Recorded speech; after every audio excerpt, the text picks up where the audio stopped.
নমস্কার, দেশ বিদেশ থেকে যে যেখান থেকে আজকের এই প্রতিবেদন দেখছেন সবাইকে আন্তরিক প্রীতি ও শুভেচ্ছা। The farming master YouTube channel ও ফেসবুক পেজের পক্ষ থেকে আমি মণিকুমার বিশ্বাস। তো প্রিয় দর্শক, দেখতেই পাচ্ছেন আজকে আমরা আবার মাছদিয়াতে চলে এসেছি। এখানে বিকাশ ঘোষ নামে একজন চাষি দীর্ঘদিন ধরে এই শুকর পালনের সঙ্গে জড়িয়ে রয়েছে। তা আপনার ইতিমধ্যে বিকাশদার নতুন ফ্যাটেনিং সেট আপ দেখেছেন এবং সেখানকার ভিডিওটাও দেখেছেন। তো আজকে আমরা রয়েছি যেখান থেকে বিকাশদার সর্বপ্রথম ফার্মিংটা শুরু হয়। অল্প কিছু শূকর নিয়ে সে ব্রিডিং সেট আপ শুরু করে, এখান থেকে বাচ্চা প্রোডাকশন করছে, সেই বাচ্চাগুলোই কিন্তু অন্য একটা সেট আপে সে হচ্ছে ফ্যাটেনিংটা করছে। তো আজকে আমরা আজকের এই প্রতিবেদনে দেখে নেব যে বিকাশদা কীভাবে এই বাঁশবাগানের মধ্যে একদম সাধারণ একটা ঘরের মধ্যে এত সুন্দর মাল রেডি করছে, এত সুন্দর মাছ শুকর রেডি করছে এবং এখান থেকে বাচ্চা প্রোডাকশন করছে, সেইগুলো মার্কেটিং করছে। তা এইসব তথ্যই জানবো। তা কথা না বাড়িয়ে দাদার সঙ্গে চলুন সরাসরি কথা বলে নিই এবং কিছুটা হলেও হয়তো ইনফরমেশন আপনার উপকারে লাগবে। তা অবশ্যই পুরো ভিডিওটা এর জন্য ধৈর্য সহকারে দেখবেন। তা চলুন আজকের এই প্রতিবেদন শুরু করি। আর আপনি কোন ডিস্ট্রিক্ট থেকে প্রতিবেদনটি দেখছেন অবশ্যই একটু কমেন্টসে দয়া করে লিখবেন। আর ভিডিওটি ভালো লাগলে অবশ্যই একটা লাইক করুন। তা চলুন আজকের প্রতিবেদন শুরু। তো প্রতিটা প্রতিবেদনেই যে কথা আমি বলি যে দেখুন, লাইভ স্টক নিয়ে যদি আপনারা বিজনেস করতে চান সেখানে বড় একটা অ্যামাউন্ট বা বড় একটা অঙ্কের টাকা কিন্তু আপনাকে ইনভেস্ট করতে হচ্ছে। কারণ লাইভ স্টক তো ওদের জীবনের কোনো গ্যারান্টি নেই। আপনার কোনো একটা ভুলে বা আপনার পরিচর্যার অভাবে বা ওই শুকর সম্পর্কে আপনার নলেজ কম থাকার কারণে হয়তো আপনি শুকরের কী সমস্যা হচ্ছে সেগুলো জানতে পারবেন না, যার কারণে কিন্তু শুকরের মধ্যে শরীরে অনেক সমস্যা সৃষ্টি হবে, বিভিন্ন রোগ হবে, রোগ হওয়ার পরে কিন্তু বিভিন্ন কারণে মারা যেতে পারে। তার জন্য অবশ্যই আপনাকে দরকার শুকর সম্পর্কে নলেজ। আগে শুকরের বিজনেস সম্পর্কে জানুন, শুকর সম্পর্কে নলেজ গেইন করুন, তারপরে আপনারা ফার্মে আসবেন, না হলে কিন্তু বড় ধরনের একটা আর্থিক সমস্যা হতে পারে। এর জন্য করণীয় কি, আপনারা যারা আশেপাশে বড় বড় ফার্মার রয়েছে তাদের সঙ্গে যোগাযোগ করে তারা যদি আপনাকে সাপোর্ট করে তাহলে আপনার ফার্ম শুরু করতে পারেন। আর এইরকম যদি ফার্মার না পান তাহলে অবশ্যই ভালো একটা প্রশিক্ষণ সেন্টার থেকে শুকর পালনের উপর প্রশিক্ষণ নিয়ে নেবেন। তাই এইরকমই একটা প্রশিক্ষণ কেন্দ্র হচ্ছে Krishnanagar West Bengal agro and livestock training institute. আপনারা যারা প্রশিক্ষণ নিতে চাচ্ছেন আমি তাদের জন্য একটা কন্ট্যাক্ট নাম্বার দিয়ে দিচ্ছি, এখানে আপনারা যোগাযোগ করে নেবেন। নমস্কার দাদা। নমস্কার দাদা, ভালো আছেন তো? হ্যাঁ ভালো আছি। আচ্ছা, আপনার ফ্যাটেনিং সেটআপের ভিডিওটা করেছি, এবার আপনার ব্রিডিং সেটআপটা দেখতে আসলাম। তা অ্যানিম্যালগুলো দেখে খুব সুন্দর, খুব ভালো লাগছে। তার আগে যারা নতুন দর্শক রয়েছে তাদের জন্য আপনার নাম এবং আপনার পরিচয়টা একটু দেবেন। আমার নাম বিকাশ ঘোষ, বাড়ি শিবনিবাস, থানা কৃষ্ণগঞ্জ, জেলা নদিয়া। আচ্ছা আচ্ছা, কতদিন আগে আপনি এই ফার্মিংটা শুরু করেছেন? 2011 সালে। 2011 সাল থেকে, অর্থাৎ 14 বছর ধরে আপনি এই ফার্মিংটা করছেন। তা প্রথম কটা শুকর দিয়ে শুরু করেছেন? 10টা নিয়ে এসেছিল। 10টা নিয়ে। তা এই শুরুটা কীভাবে, মানে শুরুটা কেন করলেন? এই শুরুটা ছিল মানে বাইরে কাজ করতাম আমি, তো আমার একটা বন্ধু ছিল, ও বাড়ি এসে এই ফার্মটা করেছিল। তা ওর বাড়িতে বেড়াতে গিয়ে দেখে মানে আমারও মনে হলো আমি এটা করবো। আচ্ছা আচ্ছা, তারপর আর শুরু করেছেন আর শেষ করেননি? না, শেষ করিনি, এখনো চলছে সেইভাবে। আচ্ছা আচ্ছা আচ্ছা। তো আপনি যখন ফার্মটা শুরু করেন, যেহেতু শুকর পালন অনেকে অনেকভাবে নেয়, তা আপনার ফ্যামিলি কিভাবে নিয়েছিল বা আপনার প্রতিবেশী বন্ধু এরা কিভাবে নিয়েছিল? ও তো আমি তো অনেক আগে করেছিলাম, তখন তো মানুষ এমনি ঘৃণা করতো এসব দেখলে। ও তো উল্টো পাল্টা কথা তো বলতোই। আচ্ছা আচ্ছা আচ্ছা। তাহলে এখন মোটামুটি এটা কেমন স্টেবল আছে? এখন আর কেউ কিছু বলে না। কেউ কিছু বলে না? এখন আরো সবাই আসছে মানে এই ফার্ম করে বলে। আচ্ছা, নতুন নতুন উদ্যোক্তারা আসছে, তাই তো? আচ্ছা, বেশ ভালো, সুন্দর কথা। তো দাদা বলছে আমরা একটু অ্যানিমেলগুলো দেখবো আর আপনার সঙ্গে গল্প করবো, ঠিক আছে?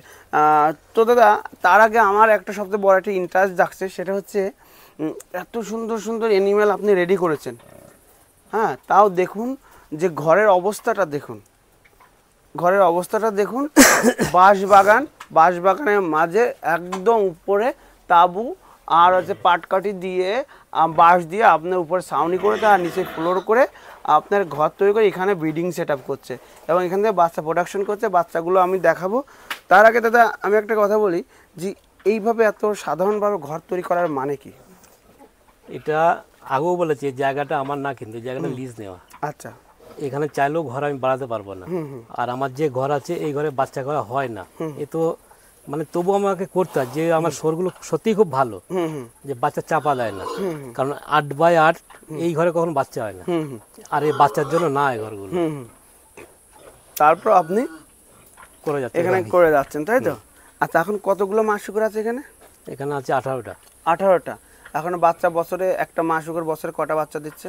আমার তো এবার সব বাচ্চা 11টা 12টা করে বাচ্চা হয়েছে। তাহলে 11টা 12টা প্রায় 20-22টা করে বাচ্চা হচ্ছে, তাই তো? আচ্ছা দাদা চলো, এরপরে এই ঘরে এগুলো মানে গাভিন আছে না? এগুলো গাভিন আছে। ওইখানে যে 5টা বাচ্চা হয়েছে ওই বাচ্চা সাইড করার 10 দিন পরে এগুলো বাচ্চা হবে। আচ্ছা আচ্ছা আচ্ছা, ঠিক আছে। তারপরে এগুলো এই একই টাইমে সব বাচ্চা হবে, একই সাথে বাচ্চা হবে। এটা তো বিডার দেখতে পাচ্ছি। হ্যাঁ এটা কিনা 2 মাস আগে 14,000 দিয়ে কিনেছিলাম। তাই? আচ্ছা আচ্ছা, ঠিক আছে। চলুন এরপরে অ্যানিমালগুলো দেখি। এটা শুয়ে আছে, এই একটা আছে, এটা বাচ্চা হওয়ার দেরি আছে। বাচ্চা হওয়া দেরি আছে, তাই তো? তো দাদা এখন কি কি খাওয়াচ্ছেন কি কি? এখন আমি খুদ, ভুট্টা, মুগচুনি, গমের ভুসি, মানে অনেক কিছু পাইল করে জলে ভিজিয়ে রেখে খাওয়াই। আচ্ছা, তো দাদা আমাকে একটা কথা বলবেন যে অনেকেই তো শূকর পালন শুরু করছে, ঘরে বেশি টাকা ইনভেস্ট করছে, শূকরে কম করে ঘরে বেশি টাকা ইনভেস্ট করছে, এটা কতটা প্রযোজ্য? এবার যদি তার টাকা থাকে তাহলে যে ঘরে যে লোহার সেট দিয়ে টিন দিয়ে করছে ঠিক আছে। আর এই টাকা কম থাকে আমার মনে হয় প্রথমে এইরকম মানে তলায় পাকাটি উপরে তাবু দিয়ে প্রথম চান্স এইভাবে করাই ভালো। আচ্ছা আচ্ছা, তারপর যখন টাকা পয়সা হয় তখন করতে পারে। আচ্ছা, মানে ঘরে কম টাকা ইনভেস্ট করাটা ভালো। ভালো। আর জমি ওই লিজ টাকা নিয়ে দিয়ে আমি সরকে খাওয়াবো। আচ্ছা, জমি লিজ নিয়ে অনেকে ফার্মিংটা শুরু করছে, এদের ভবিষ্যৎ কি আছে? এটা আমার পছন্দ হয় না, লিজ নেওয়াটা পছন্দ হয় না। কারণ কারণ এখানে যে আমার ঘর করা, আমার ঘরের দরকার, এখানে তো আমি ঘর করতে পারছি না, যা আছে তাই। প্রথমে যখন করেছিলাম তখন ভাবিনি যে আমি এতগুলো সর পুষবো। এখানে যদি মাছও রাখি, যে 18টা আছে, আর একটা দুটো পাঠা রাখতে হবে আমার, কিন্তু এই বাচ্চা করা খুব কষ্ট হয়ে যায় এখানে। আচ্ছা আচ্ছা দাদা, তো আপনি বললেন যে জমি লিজের ব্যাপারটা, ঘরে আমাদের ইনভেস্টটা বেশি না করে শূকরের উপর ইনভেস্টটা করা উচিত, তাই না? তারপর যখন এটা থেকে ভালো একটা প্রফিট করা যাবে ভবিষ্যতে, তখন ভালোভাবে ঘরটা করা ভালো, তাই তো? কারণ কি দেখা যাচ্ছে যে আপনি দেখা যাচ্ছে সফল হলেন না সাপোজ, সেক্ষেত্রে কিন্তু অ্যানিমেল বিক্রি করে টাকা আপনি উইথড্র করে নিতে পারছেন, কিন্তু যে ঘরটায় আপনি ইনভেস্ট করলেন সেটা কিন্তু আপনি তুলতে পারছেন না, তাই না? সেক্ষেত্রে সমস্যা হয়, তাই না? এই জন্য অবশ্যই আগে অ্যানিমাল নিয়ে বুঝুন, অ্যানিমালকে সম্পর্কে জানুন, তারপর ফার্মিংটা শুরু করুন। আচ্ছা দাদা, আমরা একটু পরের ঘরটাতে দেখব। আচ্ছা আচ্ছা, মানে বাচ্চাগুলো ওই ঘর থেকে এই ঘরে চলে এসছে। হ্যাঁ হ্যাঁ হ্যাঁ, আচ্ছা, ওখানে কালো একটা দেখতে পাচ্ছি, আর এটা হচ্ছে ডিউরক, তাই তো? আচ্ছা, তো দাদা আমি একটা কথা বলেন, প্রতি ভিডিওতে আমি একটা কথা বলি যে মার্কেটিং কোনো সমস্যা আছে কিনা? না না না, এখন যা বাজার, খুব ভালো বাজার, খুব ভালো বাজার, তাই তো? এখন আমার সবাই 500 পিস সর পুষবো আমি। আচ্ছা আচ্ছা, কিন্তু নিজস্ব জায়গা নেই, যার জন্য করতে পারছি না। আচ্ছা আচ্ছা, আর আগেরবার বলেছিলাম যে 100 রেডি মাল পুষবো, এক জায়গায় করেছি, আবার বলছি 1 বছর মধ্যে জমি কিনে ওই 400-500 সর পুষবো। আচ্ছা, আমি ওইটা দেখতে এসেছিলাম, অলরেডি দেখে এসেছি, এবার এর পরে বছরে এসে আবার দেখবো এগুলো। আচ্ছা, একদম। এবার যে ঘর করব সাজানো ঘর করবো। আচ্ছা আচ্ছা, ফুল বাগান টাগান দিয়ে সরে ঘরকে বুঝতেও পারবে না, সেইভাবে করবো। সুন্দর সুন্দর। আর একটা দাদা আমি একটা কথা বলছি যে শূকর যে এই পরিবেশে আছে, যে দেখা যায় মশা, বাঁশ বাগানের মশা মাছি, বৃষ্টি টিষ্টিতে কোনো সমস্যা হয় না? ঠান্ডা টান্ডায় কোনো প্রবলেম হয় না? সমস্যা তো একটু হয়, সবচেয়ে আগে ঘরটা একটু ভালো করে করার দরকার। এবার এই ঘরটা আমি চাইলেও ভালো করতে পারবো না এখানে। আমার 10 বছর লিজ না ছিল, 13-14 বছর হয়ে গেছে। আচ্ছা আচ্ছা, আর এখন চাইও না যে এখানে আমি ঘর ভালো করি। আচ্ছা, কারণ এখন মাথায় আমার একটাই আছে যে আমি জমি কিনে তারপরে আমি নিজের জায়গায় ভালো করে ঘর করবো। আচ্ছা আচ্ছা আচ্ছা, সেক্ষেত্রে এখানে যেমন একটু কারেন্টের দরকার, ফ্যানগুলো দেওয়া থাকলে অত মশাই কামড়ায় না, গরমে ভালো থাকে। আচ্ছা আচ্ছা, সেগুলো তো ব্যবস্থা নেই। তাহলে আপনি যে ধোয়াচ্ছেন কি করে? যে ওই মেশিন থেকে, শ্যালো মেশিন থেকে, শ্যালো মেশিন থেকে আপনি এগুলো সকাল কবার করে ধোয়াচ্ছেন দিনে? দিনে ধোয়ানোর দরকার 2 বার, কিন্তু আমার 1 বার ধোয়ানো। 1 বার ধোয়, 2 বার ধোয়ালে ভালো হয়, তাই তো? ভালো হয়। আর খাবার দিচ্ছেন কবার? খাবার 2 বারই দিই। 2 বারই দিচ্ছেন, কখন কখন দিচ্ছেন? একটা সকালে দিয়ে যায় আর একটা বিকালে। সকালে আর বিকালে দিচ্ছেন, তাই তো? আচ্ছা, একটা শূকর জন্মের কতদিন পরে হিটে আসে? মোটামুটি ম্যাশ খাওয়ালে 5.5 থেকে 6 মাস, আর আমাদের নর্মাল খাবার খাওয়ালে মোটামুটি 7 থেকে 8 মাস। 7-8 মাসে হিটে আসে। তারপরে ক্রস করানোর পর কতদিন পরে বাচ্চা দেয়? 114 দিন। 114 দিন পরে বাচ্চা দেয়। 114 দিন পরে বাচ্চা হওয়ার পর কতদিন পরে মা থেকে আলাদা করেন বাচ্চা? মোটামুটি 40 দিন। 40 দিন। আচ্ছা, যখন বাচ্চা আলাদা করে তার কতদিন পরে বাচ্চা ওই মা আবার হিটে আসে? ওইটা যদি মাকে যখন মার কাছে বাচ্চা থাকবে তখন যদি মাকে ভালো করে যত্ন করা যায়, বাচ্চা সরানোর 2-4 দিনের মধ্যে হিটে চলে আসে। আর মা যদি একবার রোগা হয়ে যায় তাহলে একটু সময় লাগবে, মাকে আবার রেডি করতে একটু সময় লাগবে। আচ্ছা, আমরা একটু পরের ঘরটা দেখবো একটু। এই ঘরটাতে এগুলো কি গাভিন আছে না? এই মানে 10 দিন 15 দিন করে সব গাভিন সব গাভিন আছে তাই তো? মানে আচ্ছা আচ্ছা, সেটিং করা আছে। 6টার বাচ্চা হবে, রেডি হবে, আবার 6টার বাচ্চা হবে, ওই 6টার বাচ্চা হবে, আবার 6টার বাচ্চা হবে। আচ্ছা, এইভাবে করা আছে কেন? এই সিস্টেমে কেন করছে? আমার জায়গা ছোট, আচ্ছা, জায়গা শর্টের জন্য। মানে একসঙ্গে সব বাচ্চা হলে তো আমার ঘর নেই, তো জায়গা দেবো কোথায় আমি? আচ্ছা আচ্ছা আচ্ছা আচ্ছা, বুঝতে পেরেছি। যে কষ্ট করেছি আর কিছুদিন করি, যদি জমি কিনতে পারি নিজের জায়গায় সেভাবে ঘর করবো। তো দাদা, যারা নতুনভাবে ভাবছে যে একটা ফার্ম শুরু করব, তারা যদি ব্রিডিং সেট আপ করতে চায় তাহলে কি দরকার? সেক্ষেত্রে প্রশিক্ষণে কোনো গুরুত্ব আছে কিনা? ওদের তো এখন তো খুব সুবিধা হয়েছে, এখন টেলিং করাচ্ছে। টেলিংয়ের ওখানে গেলে অন্তত কিভাবে খাসি করতে হয়, কিভাবে দাঁত কাটতে হয়, কি ইনজেকশন করতে হয়, মেডিসিন ব্যাপারটা সবটা বলে দিচ্ছে। মানে বেসিক ধারণাটা পেয়ে যাচ্ছে, সবকিছু বলে দিচ্ছে। তারপরে টেলিং করার পর একটা গ্রুপে জয়েন্ট হয়ে যাচ্ছে। কোনো সমস্যা হলে গ্রুপে যখন বলছে যে আমার এই প্রবলেম হচ্ছে, ওই গ্রুপে উত্তর দেওয়ার লোক অনেক আছে। হ্যাঁ হ্যাঁ, তাহলে এখন তো আমরা যখন করেছিলাম তখন প্রবলেম ছিল, এখন তো কোনো প্রবলেম নেই। মানে গ্রুপে অ্যাড হলে যাতে একটা সমস্যা হলো, গ্রুপে ভিডিওটা দিয়ে দিল, কোনো না কোনো চাষি উত্তরটা অ্যাডভাইসটা দিয়ে দিল। আর চাষিকে একটা কথা বলবো, যে বাচ্চা যেখান থেকে নেবে একটু যেন পুরনো ফার্মারের কাছ থেকে যেন বাচ্চারা নেয় অবশ্যই। সে যদি নতুন হয়ে থাকে, কারণ পুরনো ফার্মারের কাছে যখন বাচ্চা নেবে তখন সে ফার্মার অন্তত যখনই ফোন করবে একটু বলে দেবে যে এটা করো বা সেটা করো, কোনো সমস্যা হলে আর কি। অবশ্যই অবশ্যই অবশ্যই, ঠিক ঠিক একদম। কারণ যে ঘর থেকে বাচ্চা নেবে সেই ঘর থেকে কিন্তু একটা অ্যাডভাইস পাবেন। দেখা যাচ্ছে যে অ্যাডভাইস পেলে আপনি অনেকটা হেল্প পাবেন, তাই না? সে যে নতুন হয়ে থাকে, সে যে নতুন হয়ে থাকে, একদম সঠিক। এরপরে দাদা, কতটা মাসুকের জন্য কয়টা বিডার দরকার?